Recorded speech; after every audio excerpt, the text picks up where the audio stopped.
Hey everyone, welcome back to Corporate Decoder, the place where we untangle the complex language of big business to find the real story. And today we're diving into Rayonier's latest report to see if their financial strategy is rock solid or if it's just a bunch of lumbering nonsense.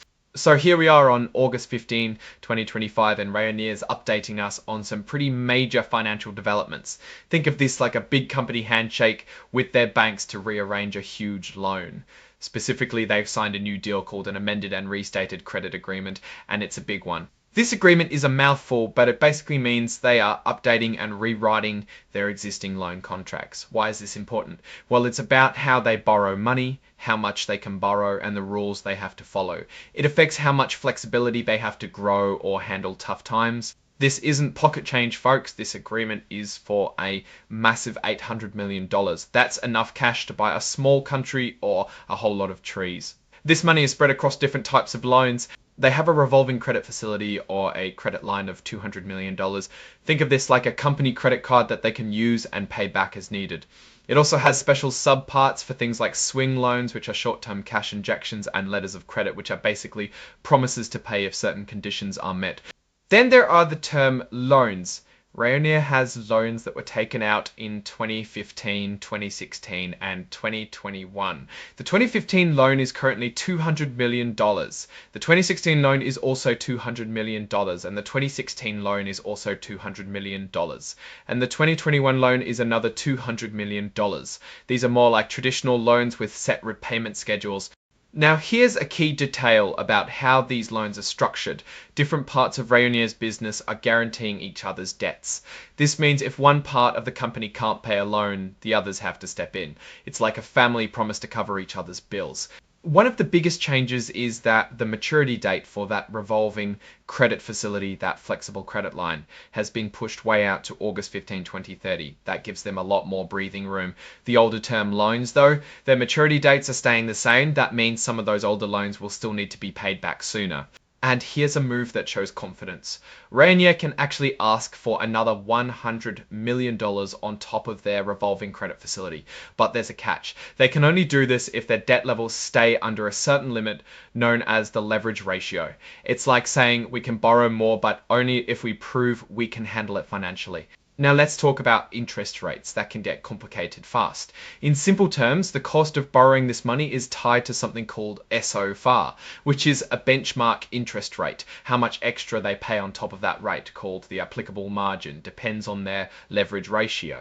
For their revolving credit facility, the margin can be as low as 1.250%. For the older term loans, it's a bit higher at 1.6% and 1.75%. And the newest one from 2021 has a margin of 1.920%. So the newer the loan, the slightly higher the borrowing cost. They have options for how often they pay interest, either every 3 months or for set periods of 1, 3, or 6 months. They also mention something interesting about patronage refunds. If the lenders are co-ops like those structured under the Farm Credit Act, Rayonier might get some of their profits back as refunds. It's like getting loyalty points for borrowing money. Even if they don't use all the money available on their revolving credit line, they have to pay a small fee. This is called an unused commitment fee, currently a very small, the 0.175%.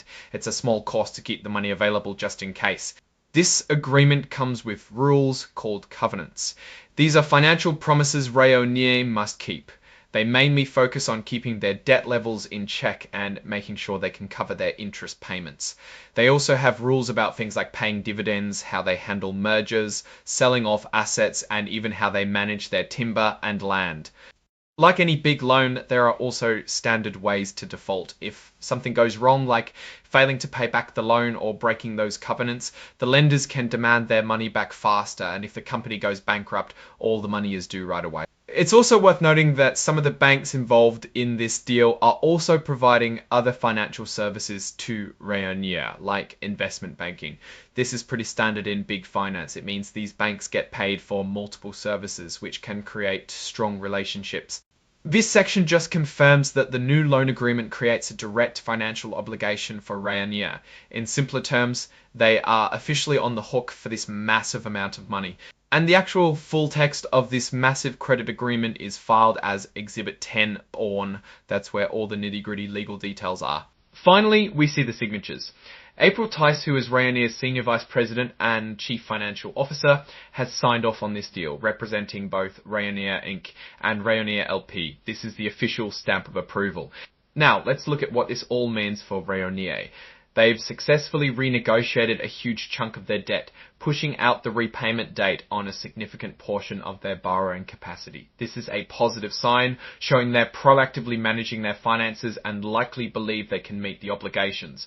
Extending the revolving credit facility to 2030 essentially gives them 5 more years of access to that critical funding line. This flexibility is key for a company that likely relies on access to capital for operations, investments in timberlands and potential acquisitions. However, there's a careful balance here.